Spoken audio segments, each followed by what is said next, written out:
कामचोर देवरानी। एक बार की बात है, सुषमा अपने पूरे परिवार के साथ खुशी खुशी मोहन नगर में रहती थी। उसकी 2 बहुएं थी, पल्लवी और शिवानी। एक दिन दोनों बहुएं रसोई में काम कर रही होती है कि तभी उनकी सास सुषमा उन्हें बुलाती है। अरे बहू, जरा इधर तो आना। शिवानी, जरा जाकर देखना सासू माँ क्या कह रही है। दीदी आप ही देख लो ना जाकर, आपको भी तो सुनाई दे रहा है। अरे मैं आटा गूंद रही हूँ ना, तुम चली जाओ। हाँ तो मैं भी तो सब्जी काट रही हूँ ना दीदी। अरे बहू जल्दी आओ। ओह, ये तो जाएगी नहीं, मैं ही जाकर देखती हूँ कि क्या करना है। पल्लवी सुषमा के कमरे में जाती है। जी मम्मी जी, क्या हुआ? शाम को घर पर कुछ मेहमान आने वाले हैं, तो तुम अच्छा सा खाना बना लेना बहू। ठीक है मम्मी जी, आप बता दीजिए क्या क्या बनाना है और कितने लोग आ रहे हैं। सुनील की मौसी जी और उनका पूरा परिवार आ रहा है। कुल मिलाकर 3 लोग और हमें मिलाकर हुए 9 लोग। तो अभी से ही तैयारी करना शुरू कर दो। और हाँ, घर की सफाई भी कर देना, हाँ अच्छे से। जी मम्मी जी, सब काम हो जाएगा, आप चिंता मत कीजिए। पल्लवी शिवानी को घर में मेहमान आने वाले हैं इसके बारे में बताती है।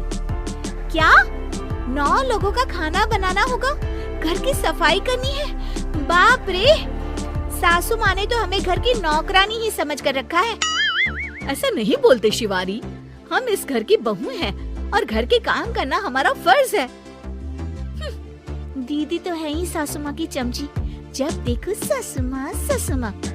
मैं तो इतना सारा काम नहीं करने वाली। शिवानी कपड़े लेकर गमला साफ कर रही होती है और चक्कर आने का नाटक करने लगती है। मेरा सर चकरा रहा है। तभी वहाँ पल्लवी और सासू माँ जाते हैं। अरे बहू, क्या हो गया तुम्हें? मम्मी जी, बहुत तेज सर में दर्द हो रहा है। तुम एक काम करो शिवानी, आराम कर लो। नहीं नहीं दीदी, घर में मेहमान आने वाले हैं, मुझे आपकी मदद करनी चाहिए। अरे कोई बात नहीं शिवानी, तुम आराम कर लो, मैं सब काम कर लूंगी। ठीक है दीदी, अगर आप इतना कह रही हैं तो आराम कर लेती हूँ। शिवानी आराम से अपने कमरे में मैगजीन पढ़ रही होती है। इसे कहते हैं आराम की जिंदगी। इतना सारा काम। चलो, सारा काम खत्म हो गया, शिवानी को देख आती हूँ। शिवानी अपने कमरे में ईयरफोन में गाने सुनते सुनते सो जाती है और उसके साइड में मैगजीन भी रखी होती है। पल्लवी वहां आ जाती है और वो सब देखती है। ओहो, तो मतलब सब काम चोरी का बहाना था। अभी बताती हूँ इसको। घर का सारा काम मुझे करना पड़ा और ये महारानी यहाँ मैगजीन पढ़ रही है, गाने सुन रही है। पल्लवी रसोई से एक प्लेट और चम्मच लेकर आती है और शिवानी को थाली बजाकर उठाने लगती है। शिवानी अचानक से उठती है। उठ गई महारानी, गाने भी सुन लिए, मैगजीन भी पढ़ ली।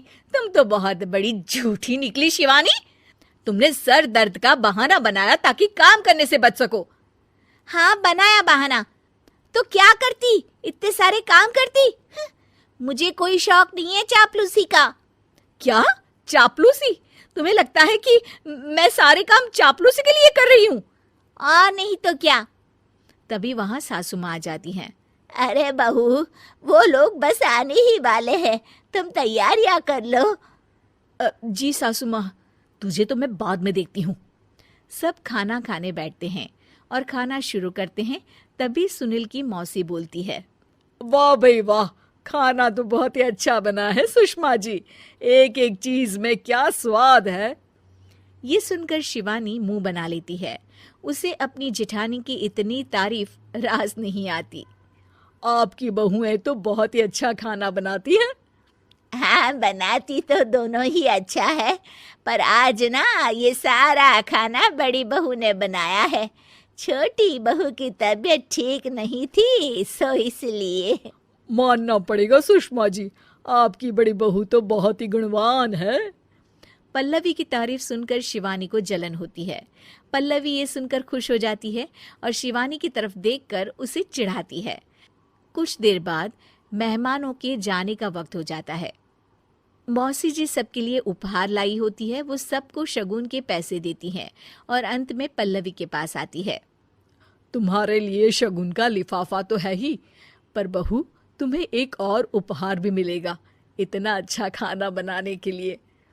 मौसी अपने सोने के कंगन निकालकर पल्लवी को पहना देती है। ये लो, ये मेरे मनपसंद कंगन है, अब से ये तुम्हारे हुए।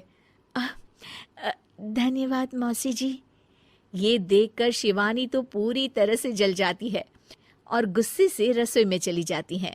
तभी वहां पल्लवी आ जाती है और उसे अपने कंगन दिखाने लगती है। देवरानी जी, अब आपका सर दर्द ठीक तो है ना? मुझे लगता है कि अब सर दर्द शुरू हो गया होगा आपका।